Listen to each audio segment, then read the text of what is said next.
biometric/citizens ID, and the use of predictive/algorithmic policing, and the freedom of religious discrimination, healthcare hiring, which is apparently in parentheses. So, the freedom of religious discrimination. Yeah. Wow. That is amazing. So, yeah, the Mercers, of course, longtime friends of the Trumps and their inner circle, helping boost the administration's worst nativist voices, while simultaneously hosting kooky costume parties where Kellyanne Conway can show up dressed in a Superwoman outfit. Very, very strange. So, I mean, this is better than hunting other human beings for sport, but still, very strange stuff. Anyway, now to our last story of the day. Millennial Trump campaign staffers are complaining about being losers. Fun stuff. Yeah. Here's the Political Magazine piece. We're going to read you some clips from this. It's pretty good. It's pretty good. Yeah, so one beleaguered 31-year-old female administration official described at length her very, very frequent scraps with the matches on dating apps. You do the small talk thing and have a very good conversation, and they might say, so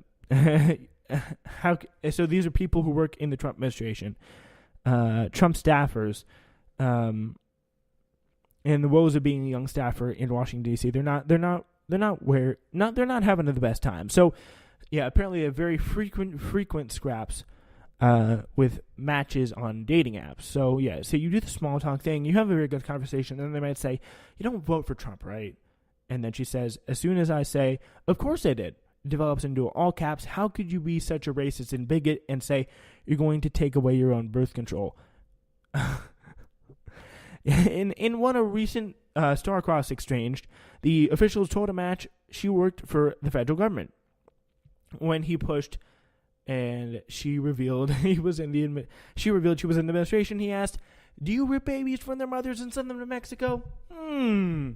I don't know. So it's like, oh, these people, again, the whole theme of these people, like, they should be getting what they deserve here. Like, this is some interesting and good stuff here.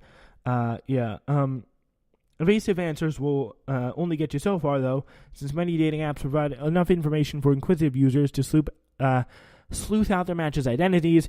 I literally got the other day, thanks but no thanks, just Googled you and it said you're a mouthpiece for the Trump administration. Go fuck yourself, says the official. It's enough to drive her and some of her colleagues away from at least some of the apps. She says, well, she's no longer on Bumble.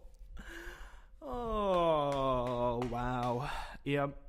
She's out of those dating apps because every time people try to meet her, and because she's in the administration, she does horrible things for the administration. This one official, and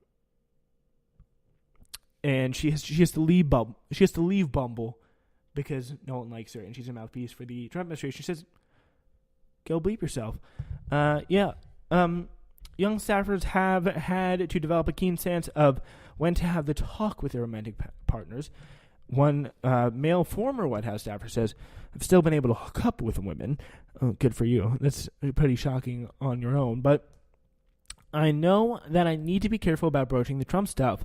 I just know that going in, I need to be able to get out at the right time and not get it out too early to the point where it's like, hey, I work for Trump, you should stop talking to me. But late enough in that they eventually know that the unfortunate, that this information floating out there, that I work for this guy, and hopefully you now have that, and hopefully you have now seen that I'm not a horrible person, and we can go further with this. So it's pretty much like, I mean, have I proven myself? I'm not that bad. I work for Trump. Please, fuck me. Oh, which is very funny and very sad. Yeah, and it's really exactly what they deserve. So the rest of the article details the non-dating aspects of the young Trump staffer social lives in D.C., including which neighborhoods they nest in and which bars they like. According to the article, Trump staffers have gravitated to living in the waterfront area, which is extremely sterile, mostly newly developed area, which is interestingly kind of reminiscent of National Harbor, where CPAC is held. It's full of nice restaurants and nice coffee shops and other completely soulless but superficially pleasant stuff that characterizes most of gentrified Washington. Libby Watson explains, and it's devoid of true locals. Political notes. According to one administration staffer, the magazine interviewed Rebellion, a southern-themed establishment near U Street the apotheosis of DC gentrification, where horrible condo buildings and new yoga studios pop up every month, is one of the few closet Trump bars in town. Let's go check that out. It also happens to be the place where the Anti-Initiative 77 campaign, which sought to defeat a minimum wage increase for servers, held this deeply embarrassing pop-up bar intended to demonstrate how awful restaurants would be if servers were paid a living wage. It was pretty much fine. So not a surprise there. But anyway, yeah, so pretty much just a bunch of... The point here is all Trump administration officials, they're not having that much of a good time. And that is a very good thing. All right, hope you enjoyed today's show.